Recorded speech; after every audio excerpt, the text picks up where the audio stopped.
त्वं मां परिपालयेति सततं याचे निबद्धाञ्जलिः चित्तं मद्गुणदोषचिन्तनविधौ नूनं मनं मा कृथाः श्रीसत्यात्मगुरो त्वथङ्घ्रियुगलं हित्वा न मे सद्गतिः वेदेशमुनिसत्पादा सेवा सम्प्राप्तवैभवान् यादवार्यान् वरसुधा टीकाकारान् वयं नुमः पृथ्वीमण्डलमध्यस्थाः पूर्णबोधमतानुगाः वैष्णवाः विष्णुहृदयाः तान्नमस्ये गुरून् मम श्रीगुरुभ्यो नमः। शिष्टस्थित्यप्ययः नीतिरिषितमो बन्धमोक्षाश्च यस्मात् तस्य श्री ब्रह्मरुद्रप्रभृतिः स्वरनरद्वीषशत्रुत्मकस्य विष्णोर्व्यस्ताः समस्ताः सकलगुणनिधिः सर्वदोषव्यपेतः गुणानन्दो अव्ययो यो गुरुरपि परमः चिन्तयेतं महान्तं जन्माद्यस्य यतोऽन्वयादितरतश्चार्तेष्वभिघ्नस्वधिः सर्वदोषव्यपेतः गुणानन्दो अव्ययो यो गुरुरपि परमः चिन्तयेतं महान्तं जन्माद्यस्य यतोऽन्वयादितरतश्चार्तेष्वभिघ्नस्वराट् तेने ब्रह्मरदाय आदिकवये मुह्यन्ति यं सूरयः तेजो वारिमृदां यथा विनिमयो यत्र त्रिसर्गो मृषा धाम्ना स्वेन सदा निरस्तकुहकं सत्यं परं धीमहि धर्मप्रोज्झितकैतवोत्तरपरमो निर्मत्सराणां सतां वेद्यं वास्तवमत्र वस्तुशिवदं तापत्रयोन्मूलनं श्रीमद्भागवते महामुनिकृते किं वा परैरीश्वरः सद्योर्ध्यवर्ध्यते यत्र कृतिभिः शुश्रूषुभिस्तत्क्षणात् निगमकल्पतरोर्गलितं फलं शुकमुखादमृतद्रवसंयुतं पिबत भागवतं रसमालयं मुहुरहो रसिकाः भुवि भावुकाः नैमिषे अनिमिषक्षेत्रे ऋषयः शौनकादयः सत्रं स्वर्गाय लोकाय सहस्रसममासत् यं प्रव्रजन्तमनुपेतमपेतकृत्यं द्वैपायनो विरहकातर आजुहाव पुत्रेति तन्मयतया तरवोऽपि नेदुः तं सर्वभूतहृदयं मुनिमानतोऽस्मि स्वस्तस्तु सताम् अखिलसन्मङ्गलानि भवन्तु श्लोकैकपठनश्रवणमात्रेण वक्तुश्च श्रोतॄणां निखिलकलिकृतकल्मषापनोदनपटुतरे धर्माद्यखिल पुरुषार्थसाधनीभूते श्रीमन्महाभागवत तात्पर्यनिर्णये अद्य किञ्चित् पूर्वकथा प्रमेय अनुवादः। श्रीगुरुभ्यो नमः। हरि ओम हरि ओम हरि ओम।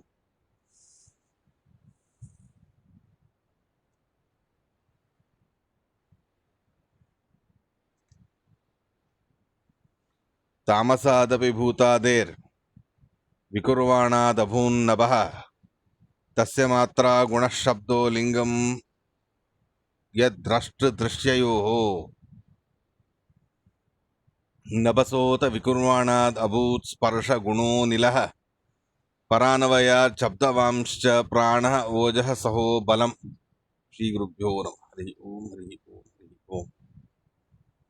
तामसादपि भूतादेर्विकुर्वाणादभून्नभः तस्य मात्रा गुणशब्दो लिंगं यद्द्रष्टृदृश्ययोः।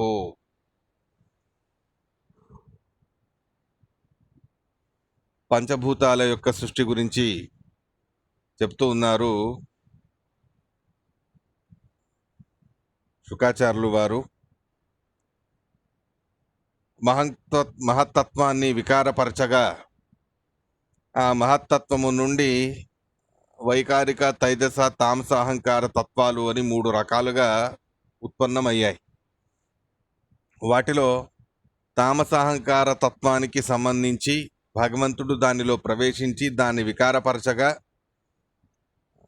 మొట్టమొదటిగా సకల పంచభూతాలకి మూలభూతమైన ఆదిభూతమైన ఆకాశం అనేది సృష్టించబడినది. తామసాదపి భూతాదేర్ వికుర్మాణాదభూన్నభ తస్య మాత్రా గుణశబ్దో లింగం యద్ ద్రష్టృదృశ్యయోః. ఈ తాంసిక అహంకార తత్వముతో నభః ఆకాశం అనేది సృష్టించబడినది.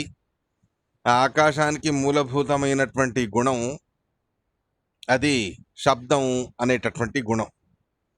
మొత్తానికి ఎక్కడ శబ్దం ఉందో అక్కడ ఆకాశం ఉంది అని మనం తెలుసుకోవచ్చు. శబ్దోలింగం, ఆ శబ్దం అనేది ఎక్కడ మనకు వినిపిస్తుందో, శబ్ద తరంగాల యొక్క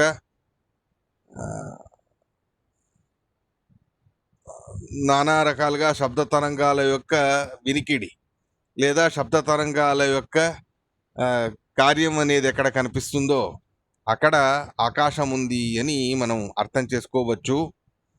యద్ద్రష్ట దృశ్యయోహో, ఈ రకంగా ద్రష్ట దృశ్య,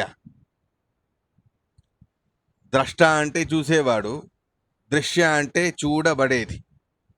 ఈ రకమైనటువంటి ద్రష్ట దృశ్య, యద్ దృష్ట దృశ్యయోహో అనేటటువంటి మాటను కూడా చెబుతారు. ఏంటి ఆచార్యుల వారు దీనికి తాత్పర్యం చెప్పడం అంటే, పంచేంద్రియాభిమేయత్వాత్ మాత్రా గుణ ఇది మాత్సే. మాత్స పురాణంలో పంచేంద్రియాభిమేయత్వాత్ మాత్రా గుణ, పంచ ఇంద్రియాల ద్వారా తెలియబడుతుంది. పంచ ఇంద్రియాలు, జ్ఞానేంద్రియాలు ఏవైతే ఉన్నాయో ఆ పంచ ఇంద్రియాల ద్వారా తెలియబడుతుంది. కాబట్టి పంచేంద్రియాభిమేయత్వాత్ మాత్రా గుణ ఇది ఈరిత. మాత్రా గుణ, ఇంద్రియాలు అనేవి గుణముగా చెప్పబడ్డాయి, లేదా గుణం అనేది మాత్ర, మేయతేతి మాత్ర తెలియబడుతుంది కాబట్టి మాత్ర అని చెప్పబడుతుంది. తస్య మాత్ర గుణ అంటే ఆకాశతత్వానికి గుణం శబ్దం, ఆ గుణాన్ని మాత్ర అని అంటారు. ఎందుకు అంటే ఈ గుణం అనేది ఏదైతే ఉందో ఇది శ్రోత్రేంద్రియానికి గోచరమయ్యేటటువంటిది. అటువంటి శ్రోత్రేంద్రియము ద్వారా తెలియబడుతుంది కాబట్టి ఇంద్రియాల ద్వారా తెలియబడుతుంది కాబట్టి మాత్ర అని కూడా అంటారు గుణానికి. శబ్దేనైవ పరో ద్రష్ట జ్ఞాయతే జగదేవచ ఇది విష్ణు సంహితాయాం. ఇక యద్ ద్రష్ట ద్రశ్యయోహో అనేటటువంటి మాటని శ్రీమద్ భాగవతంలోనూ కూడా చెప్పారు. ఈ శబ్దం అనేది ద్రష్టృ దృశ్య ఈ ఇద్దరికీ కూడా కారణమైనటువంటిది. ఆ ద్రష్టు దృశ్యం అనేటటువంటిది అంటే ఏంటి అని అడిగితే, శబ్దేనైవ పరో దృష్టో, ఆ శబ్దం వేదాలు అనబడే శబ్దం లేదా మొత్తానికి ఆగమశాస్త్రం, ఆగమాలు, శబ్దశాస్త్రం అనేది ఏదైతే ఉందో ఆ శబ్దశాస్త్రం అనే దాని ద్వారా దృశ్యుడవుతాడు పరమాత్మ.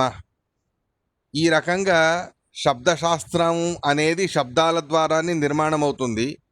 శబ్దశాస్త్రానికి సంబంధించి శబ్దము అనేది ఉన్నది కాబట్టి శబ్దేనైవ పరో ద్రష్ట, ఈ శబ్దశాస్త్రము ద్వారా, శబ్దాల ద్వారానే, ఆగమశాస్త్రాల ద్వారానే పరో ద్రష్ట భగవంతుడు కనిపిస్తాడు, దృశ్య శబ్దం అవుతాడు. ద్రష్ట జీవుడు అవ్వాలన్నా, భగవంతుడు దృశ్యుడు అవ్వాలి అన్నా, చూసేవాడు జీవుడు, కనిపించేవాడు భగవంతుడు అవ్వాలి అన్నాను కూడా రెండిటికి శబ్దం అనేది కావాలి. మనం నేరుగా మనకు అపరోక్ష జ్ఞానం అనేది ఉండదు, పరోక్ష జ్ఞానం అనేదే ఉంటుంది. ఆ పరోక్ష జ్ఞానం అనేది ఏదైతే ఉందో అటువంటి ఆ పరోక్ష జ్ఞానం అనేది శబ్దాల ద్వారానే మనకు దొరుకుతుంది. మొత్తానికి శబ్దాల ద్వారా మనకు ప్రాప్తించిన పరోక్ష జ్ఞానము ద్వారానే ప్రారంభ దశలో భగవంతుడు మనకు తెలుస్తాడు, తెలియబడతాడు, తెలుసుకునే వాళ్ళము మనం అవుతాము. కాబట్టి ఈ శబ్దం అనేది చాలా ముఖ్యం. ద్రష్ట అయిన జీవుడు, దృశ్యుడైన, చూడవలసిన వాడైన, చూడబడవలసిన వాడైన పరమాత్ముడిని చూడాలన్నా శబ్దశాస్త్రం లేనిదే, ఆగమశాస్త్రం లేనిదే ఇది కుదరదు. మొత్తానికి దృశ్యుడైన వాడు భగవంతుడు, జీవుడికి కనిపించాలన్నాను కూడా ఆ భగవంతుడి గురించి తెలుసుకొని తర్వాత ఉపాసన చేసి, భక్తి చేసి, తర్వాత అపరోక్ష జ్ఞానాన్ని సాధించాలి. ఆ తర్వాత అపరోక్ష జ్ఞానం అనేది వస్తుంది కాబట్టి ముందుగా పరోక్ష జ్ఞానంతోనే అది సాధ్యమవుతుంది. కాబట్టి పరోక్ష జ్ఞానం అనేది శబ్దాల ద్వారా మనకు దొరుకుతుంది. కాబట్టే రెండిటికి కూడా సంబంధంగా ఉండేది, రెండిటి కలిపేటటువంటిది శబ్దశాస్త్రం. అటువంటి ఆ శబ్దశాస్త్రం అనేది ఆకాశం అనే దానికి గుణమై ఉన్నది అనేటటువంటి మాటని మనకి ఇక్కడ చెబుతారు. మొత్తానికి శబ్దశాస్త్రాల ద్వారానే, ఆగమ శాస్త్రాల ద్వారానే భగవంతుడు తెలియబడతాడు తప్ప మనం ఇంద్రియాల ద్వారా పరమాత్ముడిని తెలుసుకుంటాము, తర్కము ద్వారా తెలుసుకుంటాము అంటే అది సాధ్యం కాదు. నైతర్కేన మతిరాపనేయ అని టీకాచార్యుల వారే మనకు చెప్పి ఉన్నారు. ఇలా ఉండగా నభసోత వికుర్వాణాత్ అభూత్ స్పర్శ గుణో అనిలః పరాన్వయాత్ శబ్దమాంశ్చ ప్రాణ ఓజస్సహో బలం. నభసోత వికుర్వాణాత్ అభూత్ స్పర్శ గుణోనిలః పరాన్వయాత్ శబ్దవాంశ్చ ప్రాణ ఓజస్సహో బలం.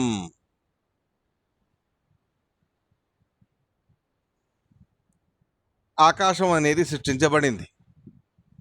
పంచభూతాలలో మొట్టమొదటిది ఆకాశం. ఆ ఆకాశం అనేది అహంకార తత్వంలోని తామసిక అహంకార తత్వము ద్వారా సృష్టించబడింది. ముందు సృష్టించబడింది ఆకాశం. ఆ ఆకాశాన్ని వికారపరిచాడు భగవంతుడు. నభసోత వికుర్వాణాత్ అభూత్ స్పర్శ గుణో అనిలః పరాన్వయాత్ శబ్దవాంశ్చ ప్రాణ ఓజస్సహో బలం. ఈ ఆకాశతత్వం అనేది ఎప్పుడైతే నిర్మాణమైందో ఆ ఆకాశతత్వాన్ని వికారపరిచాడు భగవంతుడు. అలా ఆకాశతత్వాన్ని భగవంతుడు వికారపరచగా ఆ ఆకాశతత్వము ద్వారా స్పర్శము అనబడేటటువంటి గుణాన్ని కలబోసుకొని అనిలః వాయుతత్వం అనేది నిర్మాణమైనది. ఆ వాయుతత్వం ఎక్కడెక్కడ ఉంటుందో అక్కడక్కడ శబ్దం, అది స్పర్శ జ్ఞానం అనేది ఉంటుంది. ఆకాశతత్వం ద్వారా పుట్టింది కాబట్టి ఆకాశతత్వంలో గుణమైన శబ్దము కూడా కలబోసుకొని మొత్తానికి వాయువులో రెండు గుణాలు, ఒకటి శబ్దం, రెండోది స్పర్శం. ఇలా ఆకాశం యొక్క గుణము శబ్దము వచ్చింది. తనదే అయినటువంటి ఒక గుణం స్పర్శ, అది కూడా ఉన్నది అనిలములో అంటే వాయువులో. పరాన్వయ శబ్దమాంశ ప్రాణ ఓజస్సహో బలం. అటువంటి ఆ వాయువు ద్వారానే మనకు ప్రాణశక్తి, ఓజశక్తి, సానశక్తి ఇత్యాది బలము మొదలైనవన్నీ కూడా మనకు కలగాలి, ప్రాప్తించాలి అంటే దానికి వాయువు అనేది అనివార్యంగా ఉండాలి. అన్ని రకాల ప్రాణశక్తి, ఓజశక్తి మొదలైన వాటికి వాయువే ముఖ్యమైనటువంటి బలం. ఇలా ఉండగా ఆచార్యుల వారు ఈ సందర్భంలో తాత్పర్యాన్ని ఈ శ్లోకానికి కూడా చెప్పారు. సర్వచేష్టయితృత్వాత్తు ప్రాణో అభిభవ శక్తితః ఓజస్త్వనభిభావ్యత్వాత్ సహశ్చ స్వేచ్ఛయా కృతే బలం విధారకత్వాచ్చ విధృతిర్వాయురుచ్యతే. మహాభారతంలోని వచనం. సర్వచేష్ట ఇతృత్వాత్తు ప్రాణో అభిభవ శక్తితః. సర్వచేష్టాలకు, సర్వచేష్ట క్రియకు అంటే అన్ని రకాల చేష్టలకు, ప్రేరణలకు, కదలికలకు సంబంధించిన ఏదైతే బలం అనేది ఉన్నదో అది ప్రాణవాయువు ద్వారానే మనకు కలుగుతుంది. ఇటువంటి ఈ ప్రాణవాయువు ద్వారానే చేష్టకత్వం అనేది మనకు వస్తుంది. ఇక ప్రాణో దేహధారణ మోజస్సహో బలానీంద్రియమన శరీరాణం పాఠవాన్ని తేషాం హేతు వ్యాఖ్యాన. ఈ ప్రాణవాయువు అనేది ఉండడంతోనే మనకు దేహేంద్రియాలలో పాఠము, బలము అనేది ఉంటుంది. అటువంటి ఆ బలము అనేది ఉంటేనే మనకు చేష్ట అనేది కుదురుతుంది. మనలో కదలికలు, పనులు చేయడం అనేది కుదురుతుంది. ఇటువంటి ప్రకర్షంగా మన చేత పనులు చేయిస్తారు వాయుదేవుడు. కాబట్టి ప్రకష్టేన అనయతి ప్రకృష్టంగా మన చేత పనులు చేయిస్తారు వాయుదేవుడు. కాబట్టి వాయుదేవుడికి ప్రాణ ప్రాణ అని అంటారు. ఇక అభిభవ శక్తి అంటే వైరులను పరాభవపరిచేటటువంటి శక్తి. వైరి పరాభవ తజ్జనక శక్తి రూపత్వాత్. మనం వైరుల మీద మనది పై చేయి చెయ్యాలి అంటే, పై చేయి చూపించాలంటే, వైరులను మనం ఓడించాలి అని అయితే అప్పుడు ఆ వైరులను పరాభవపరచడానికి మనకు శక్తి అనేది కూడా వాయుదేవుడి ద్వారానే వస్తుంది. కాబట్టే అభిభవ శక్తి అని అంటారు. వైరిని అతిక్రమించి ఆ వైరి మీద మన పై చెయ్యి, మన సత్తాని చాటడం, ఇది అభిభవ శక్తి అని అంటారు. ఇటువంటి అభిభవ శక్తి అనేది కూడా వాయువు ద్వారానే మనకు ప్రాప్తిస్తుంది.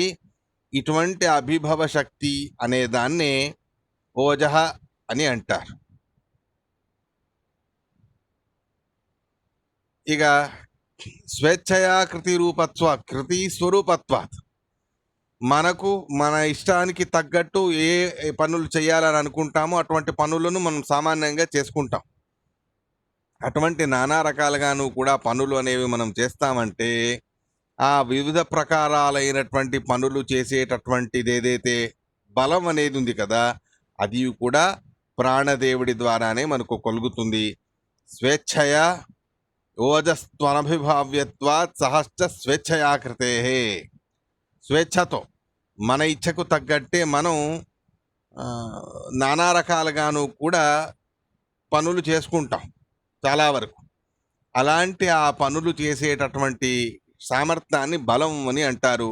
అది కూడా ప్రాణదేవుడి ద్వారానే ప్రాప్తిస్తుంది. కాబట్టి బల శబ్దవాచ్యుడు కూడా వాయుదేవుడే. ఇక యుక్తి చెప్తారు యాదవారుల వారు, దుర్బలుడైన వాడికి తనకు ఎలా కావాలంటే అలా చేయలేడుగా. కాబట్టి బలం అనేది ఉంటే తనకు ఎలా కావాలో అలా చేస్తాడు. ఆ రకమైన సామర్థ్యం అనేది ఉంటుంది అని మనకు తెలియజేస్తారు. ఇక శరీరాన్ని ధరించడం, విధారకత్వాత్. శరీరాన్ని ధరించేటటువంటి శక్తి కూడా ఆ వాయుదేవుడి ద్వారానే మనకు కలుగుతుంది. ఆ శరీరాన్ని ధరించేటటువంటి సామర్థ్యాన్ని కూడా విధృతి అని అంటారు. విధారకత్వాచ్చ విధృతిర్ వాయురుచ్యతే. విధారకత్వాత్ మనల్ని ధారణ చేస్తారు, మనల్ని తన మీద ధారణ అనేది చేస్తారు. శరీరంలో ఓపిక అని అంటారుగా, అటువంటి మనకు ఓపిక అనేది ఉంది అంటే, మనం మన కాళ్ళ మీద మనం నించోగలుగుతున్నామంటే అక్కడ వాయుదేవుడే మనకు ఆ బలాన్ని ఇస్తారు. అలా మనల్ని ధరింపజేస్తారు. బ్రహ్మదేవుడి కథ విన్నారుగా, బ్రహ్మదేవుడి శరీరం వాయుదేవుడు బయటికి వచ్చేసరికి అది పడిపోయింది. తర్వాత మళ్ళీ బ్రహ్మదేవుడి శరీరంలో వాయుదేవుడు ప్రవేశించేసరికి అది మళ్ళీ లేచి నించుంది అని అంటారు. అలా శరీరాన్ని ధరించాలి అంటే ప్రాణవాయువు అనేది మనలో ఉండాలి. ప్రాణవాయువు లేదు అంటే తక్షణమే ఆ వ్యక్తి అలాగే నేల మీద పడిపోతాడు. మొత్తానికి ప్రాణవాయువు యొక్క శక్తి అనేది ఏదైతే ఉంది కదా, ఈ ప్రాణవాయువు యొక్క శక్తి అనే దాన్ని, అంటే ఇటువంటి మనల్ని ధరించేటటువంటి శక్తిని విధృతి అని అంటారు. ఇలా ఆ వాయుదేవుడికేనే విధృతి అని పేరు. మనల్ని ధరిస్తారు కాబట్టి మన పనులు మనం చేసుకోగలుగుతున్నాము. కాబట్టి బలం అది వాయుదేవుడి ద్వారా వస్తుంది, అందుకనే బలం అని అంటారు. ఇక ఒకరి మీద మన పై సత్తాన్ని చాటి చెప్తాం యుద్ధాల్లో, వాటిలో వీటిలో. అలాంటి ఆ ఒకరి మీద మన పై చేయిని చూపించడం అనేది ఓజస్ అనేటటువంటి శక్తితో వస్తుంది. ఆ ఓజస్ అనే పేరుతోనూ కూడా వాయుదేవుడే పిలువబడతాడు. ఇలా మొత్తానికి ఈ అన్ని చోట్లను కూడా భూతం సృష్టించబడింది అంటే భూతం మాత్రమే కాదు, భూతంతో పాటు తదభిమాని దేవత కూడా నిర్మాణం అయ్యారు అని అర్థం. అంటే ఆకాశం సృష్టించబడింది. ఆకాశం సృష్టించబడింది అంటే కేవలం ఆకాశం మాత్రమే కాదు, ఆకాశానికి నియామకుడైన అభిమాని దేవత అయిన గణపతి కూడా అదే సమయంలో ఆకాశంతో పాటు జన్మించారు. అన్యోన్యాభావ. ఆకాశం లేకుండా గణపతి లేరు. గణపతి లేకుండా ఆకాశం ఉండదు. ఒకరు లేకుండా ఒకరు ఉండరు. కానీ ఇద్దరు వేరు వేరు. ఇలాంటి అన్యోన్యాభావం అనేది ఉంటుంది. గణపతి చేతన, ఆకాశం జడం. కానీ రెండూ కూడా ఒకరిని విడిచి ఒకటి ఉండలేవు. కాబట్టి అన్యోన్యాభావం అని అంటారు. ఇటువంటి అన్యోన్యాభావం అనేది ఉంటుంది కాబట్టి ఆకాశంతో పాటు ఆకాశాభిమాని దేవత అయిన గణపతి కూడా సృష్టించబడ్డారు. ఇలాగే అన్ని వాయుదేవుడు వాయుతత్వం అనేది సృష్టించబడింది అంటే వాయుతత్వం మాత్రమే కాదు, వాయుతత్వంతో పాటు జడమైన వాయువుతో పాటు వాయుదేవుడు కూడా సృష్టించబడ్డారు. కాబట్టి ముఖ్య ప్రాణమూర్తికేనే పైన చెప్పిన ప్రాణ, ఓజ, సహా, బల అనబడేటటువంటి పేర్లన్నీ కూడా ఉన్నాయి. సహా అని అంటే తట్టుకోవడం. మనల్ని ఒకరు పరాభవం చేయడానికి ప్రయత్నం చేస్తే మనం వారి బలాన్ని తట్టుకుంటాం కదా, దాన్ని సహా అని అంటారు. అటువంటి శక్తిని ముఖ్య ప్రాణమూర్తి ఇస్తారు. కాబట్టి ఆయనే ప్రాణ, ఓజ, సహా, బల అనబడేటటువంటి 4 పేర్లతో పిలువబడతారు. ఇవన్నీ మనం వింటున్నాం, తెలుసుకుంటున్నాం. వీటిని మనం ఉపాసనలో పెట్టాలి. ఉపాసనలో పెట్టాలి అంటే మనం అందరము వాయుస్తుతి అంటాం కదా. వాయుస్తుతితో పాటు ముఖ్య ప్రాణమూర్తి అభిషేకం చేస్తాం కదా. ఆంజనేయ స్వామికి ముఖ్య ప్రాణమూర్తికి మనం అభిషేకం చేస్తాం కదా. అభిషేకం చేసేటటువంటి సందర్భంలో ఇవన్నీ గుర్తు చేసుకోవాలి. ప్రాణదేవుడిని ప్రాణ అని అంటారు. ప్రకృష్టంగా మనకు చేష్టలకి గురి చేస్తాడు. అంటే మనలో మన చేత పనులు చేయిస్తారు కాబట్టి ప్రాణ అని వారిని అంటారు. ఒకరి మీద పై చేయి చూపించేటటువంటి సత్తా ఓజస్ అంటారు. దాన్ని వాయుదేవుడే ఇస్తారు కాబట్టి ఓజ అని ఆయనే పిలువబడతారు. ఒకరు మన మీద పరాభవం చేయాలి మనల్ని అని అనుకుంటే దాన్ని తట్టుకోవడం, అటువంటి ఆ తట్టుకునే బలాన్ని సహనం అని అంటారు. అలా మన పనులు మనం చేసుకుంటాం, దాన్ని బలం అని అంటారు. ఈ 4 పేర్లు కూడా ముఖ్య ప్రాణమూర్తికి ఉన్నాయి. ఎందుకున్నాయి అనేది మనం చెప్పుకున్నాం. అది అనుసంధానం చెయ్యాలి.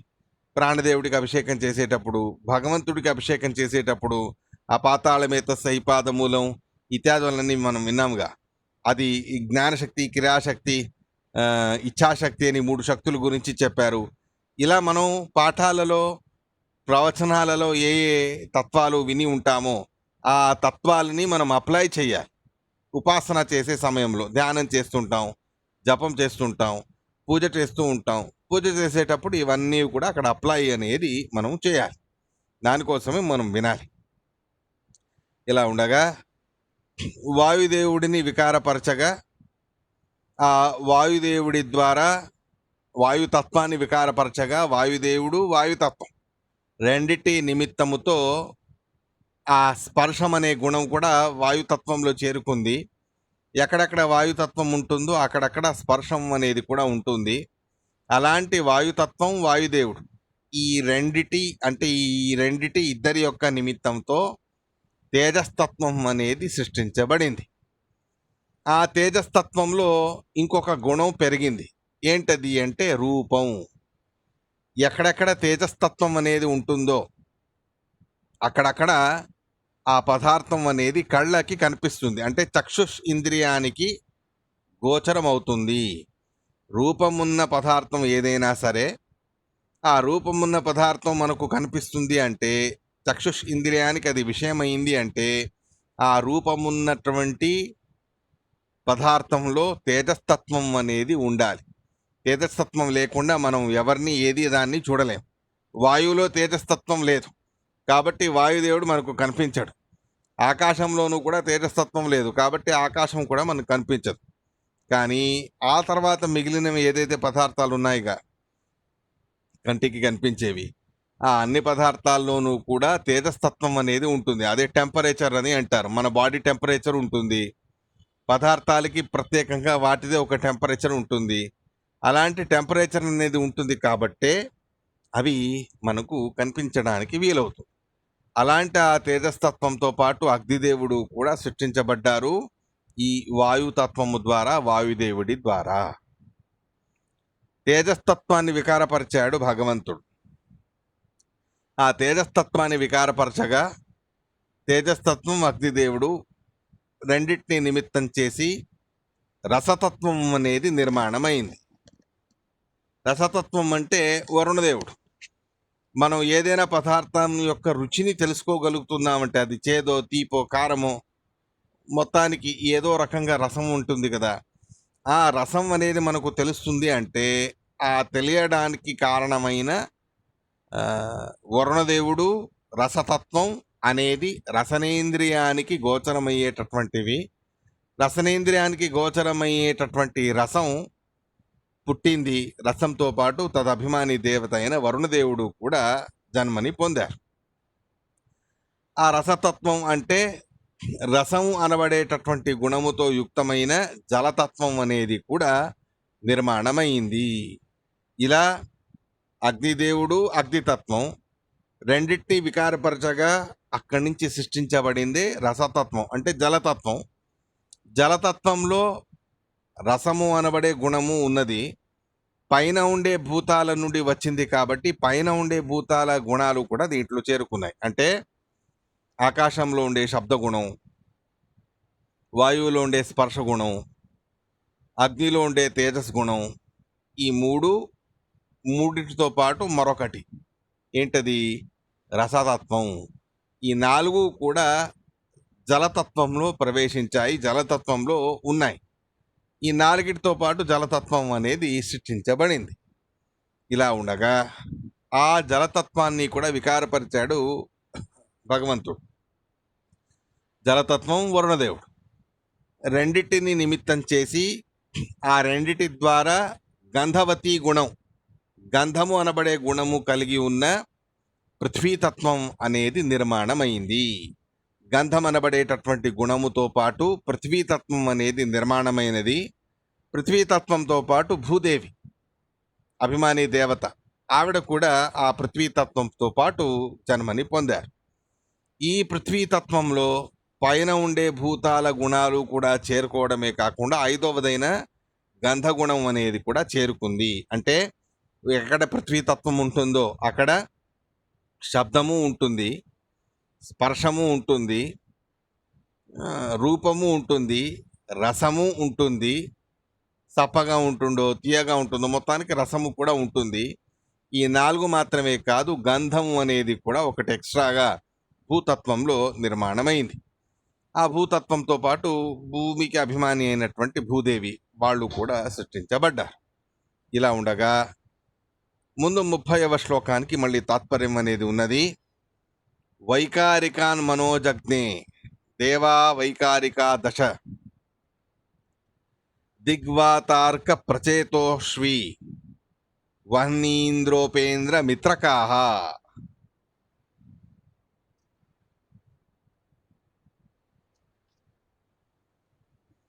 వైకారికాన్ మనోజగ్నే దేవా వైకారికా దశ దిగ్వాత అర్క ప్రచేతోష్వి వహ్నీంద్రోపేంద్ర మిత్రకాః. ఈ అహంకార తత్వంలో మొట్టమొదటిది వైకారిక అహంకార తత్వం. దాని గురించి వివరణ ఇవ్వలేదు, తామసిక అహంకార తత్వం గురించి చెప్పారు. ఇప్పుడు వైకారిక అహంకార తత్వం గురించి కూడా మనకు చెబుతారు. ఈ వైకారిక అహంకార తత్వంతో పాటు మనస్సు అంటే మనస్సు అనబడే ఇంద్రియం కూడా సృష్టించబడింది. దేవతల శరీరాలు కూడా నిర్మాణము అనేది అయ్యాయి. అనాద్యనంతోపి హైరిర్ వైకారిక గణేశ్వద అవతీర్ణ పదాంగుష్ట మధ్యాస్తే విశ్వభుగ్విభు. ఈ వైకారిక అహంకార తత్వానికి సంబంధించి ఏ 10 మంది దేవతల సృష్టి అయినదో ఆ దేవతల లిస్టుని కూడా చెబుతారు శ్రీమద్భాగవతములో. ఎవరు వాళ్ళు? దిగ్, వాత, అర్క, ప్రచేత, అశ్వి, వహ్ని, ఇంద్ర, ఉపేంద్ర, ఇంద్ర, ఉపేంద్ర, మిత్రకాః. దిక్, వాత, అర్క, ప్రచేత, అశ్వి, వహ్ని, ఇంద్ర, ఉపేంద్ర, మిత్రకాః, రుద్రదేవుడు ఒకటి. మొత్తానికి 10 మంది దేవతలు. ఎవరు అన్న దాన్ని మనకు లిస్టు ఈ రకంగా చెప్పారు. దిక్ అంటే దిగాభిమాని దేవతలు, శ్రోత్రేంద్రియానికి నియామకులైన దేవతలు, దిగాభిమాని దేవతలు. వారు ఈ వైకారిక అహంకార తత్వంతోని వారి శరీరం అనేది నిర్మాణమైంది. ఆ తర్వాత వాత అంటే వాయు, వాత శబ్దవాచ్యులైనటువంటి వాయుదేవుడు, ఆయన శరీరం కూడా ఈ వైకారిక అహంకార తత్వంతో నిర్మాణమైంది. అర్కహ అంటే సూర్యుడు, చక్షుష్ ఇంద్రియానికి నియామకుడైన దేవత, ఆయన కూడా వైకారిక అహంకార తత్వంతో సృష్టించబడ్డారు, అంటే ఆయన శరీరం. ప్రచేత అనేవారు వరుణదేవుడు, ఆ ప్రచేత అనేవారు జిహ్వాభిమాని దేవత, వారు కూడా వైకారిక అహంకార తత్వంతోనే సృష్టించబడ్డారు. అశ్విని అంటే అశ్వినవు ఇద్దరు, అక్కడ అశ్విని దేవతలు. ప్రాణాభిమానిను, ఘ్రాణాభిమానిను, ఘ్రాణేంద్రియానికి నియామకులైనటువంటి ఇద్దరు దేవతలు అశ్విని దేవతలు. వాళ్ళిద్దరూ కూడా ఘ్రాణేంద్రియానికి నియామకులై ఈ రకంగా వైకారిక అహంకార తత్వంతోనే సృష్టించబడ్డారు. ఇక వహ్ని, వాగభిమాని. వహ్ని అంటే అగ్ని, వాగేంద్రియానికి నియామకులైనటువంటి అగ్నిదేవుడు, ఇదే వైకారిక అహంకార తత్వంతో నిర్మాణమయ్యారు. ఇంద్ర, ఇంద్రదేవుడు హస్తాభిమాని, మన చేతికి నియామకుడైనటువంటి దేవత ఇంద్రదేవుడు హస్తాభిమాని. ఉపేంద్రుడు అంటే వామన రూపి పరమాత్మ, ఈయన పాదాభిమాని, మన పాదాలకు నియామకులైనటువంటి వారు. మిత్రదేవత అనేవారు ఒకరు, వారు పాయువు మలాన్ని విసర్జన చేసేటటువంటి ఇంద్రియం, పాయువింద్రియానికి అభిమాని దేవత అయ్యారు. కో దక్షో మేధాభిమాని. కహ అంటే దక్ష ప్రజాపతి.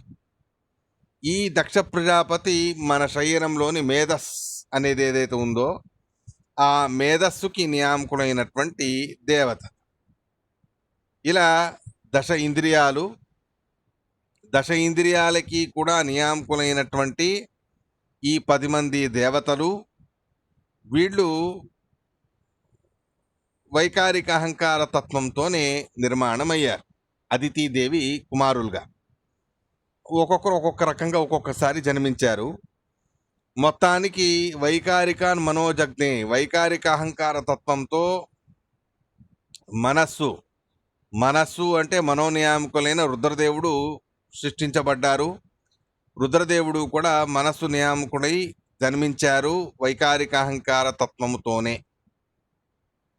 అదే వైకారిక అహంకార తత్వముతో దిగాభిమాని దేవతలు, శ్రోత్రేంద్రియానికి నియామకులైన దిగాభిమాని అయినటువంటి దేవతలు కుబేర, వర్ణ, వాళ్ళు 2 సార్లు ఇక్కడ చెప్పబడ్డారు. మొత్తానికి దిగాభిమాని దేవత.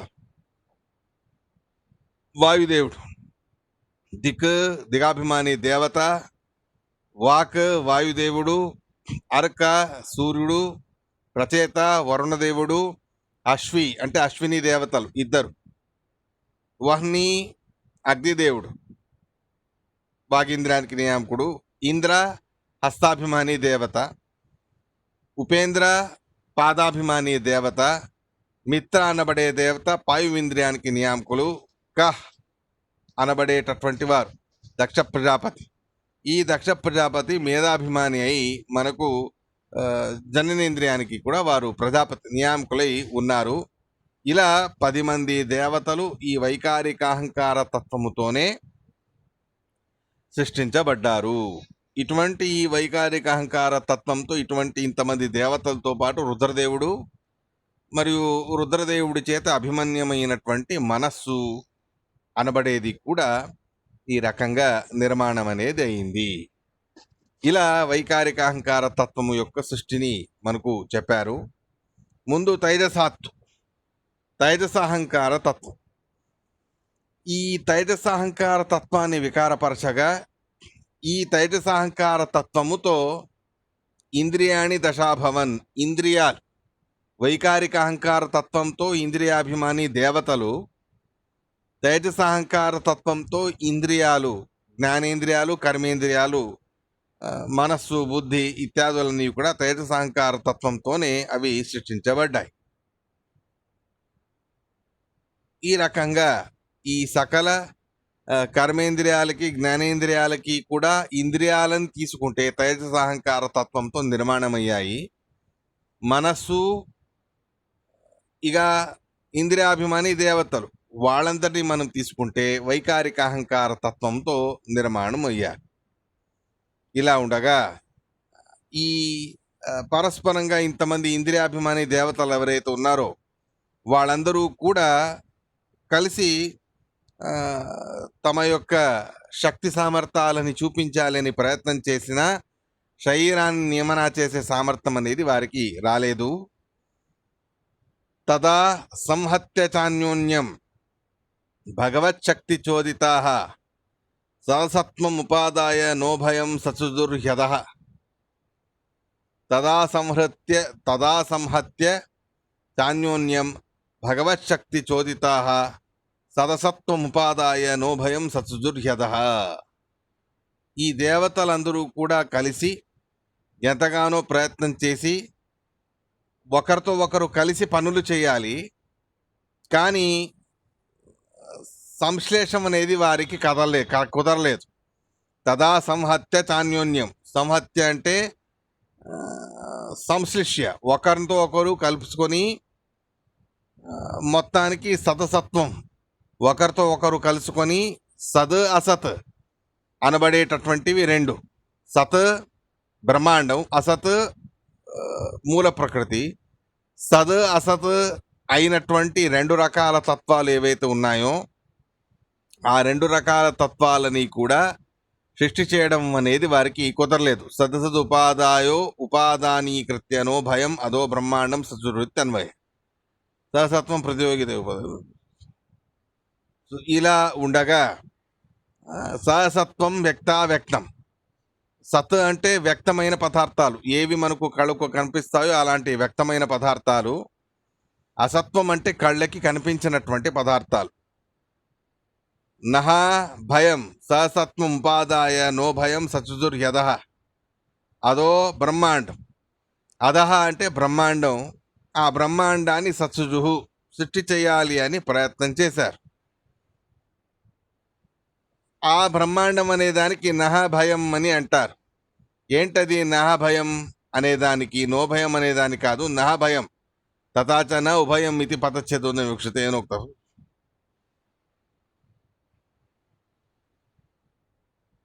నహ అంటే మనకు భయానికి కారణమైనటువంటి బ్రహ్మాండం, అంటే సంసార కారణమైనటువంటి బ్రహ్మాండం అనే అర్థాన్ని తీసుకోవాలి. బ్రహ్మాండం హి వదంతీతి జీవానాం భయ కారణం. ఎందుకంటే ఆచార్యుల వారు ప్రమాణం ఇచ్చారు చూడండి.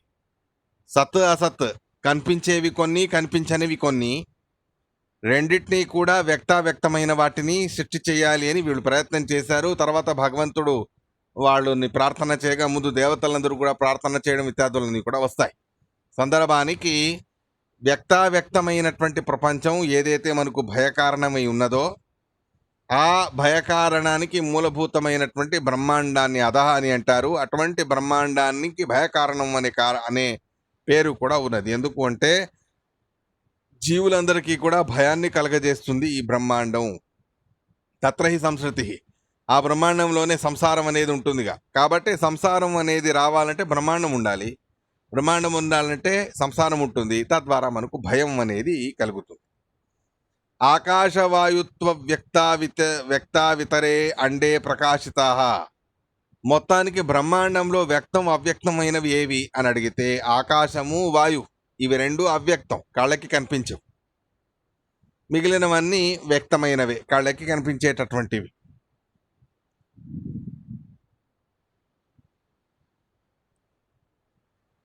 తథాత్వాద్ బాహ్యభూతానాం అండస్యానాం చ సాగతిర్ ఇది మాత్సే. మత్స్య పురాణంలోనూ కూడా ఈ రకంగా చెప్పి ఉన్నారు. తథాత్వాద్ బాహ్యభూతానాం అండస్యానాం చ సాగతి. ఈ వ్యక్తావ్యక్తమైన పంచభూతాలు బయట కూడా ఉన్నాయి, బ్రహ్మాండం బయట. అటువంటి బ్రహ్మాండం బయట కూడా ఉన్న వ్యక్తావ్యక్తమైన ప్రపంచం, బ్రహ్మాండం లోపల ఉండేటటువంటి వ్యక్తావ్యక్తమైనటువంటి ప్రపంచం, ఈ రెండూ కూడా ఏ పరమాత్ముడి ద్వారా ప్రకాశితమై ఉన్నాయో, అంటే సృష్టించబడి మనకు తెలియబడ్డాయో, మనం తెలుసుకోవడానికి వీలయ్యిందో, అటువంటి ఆ భగవంతుడికి ఆయనే మనకు గతి అని మాత్స్య పురాణంలో ఈ రకంగా చెప్పారు.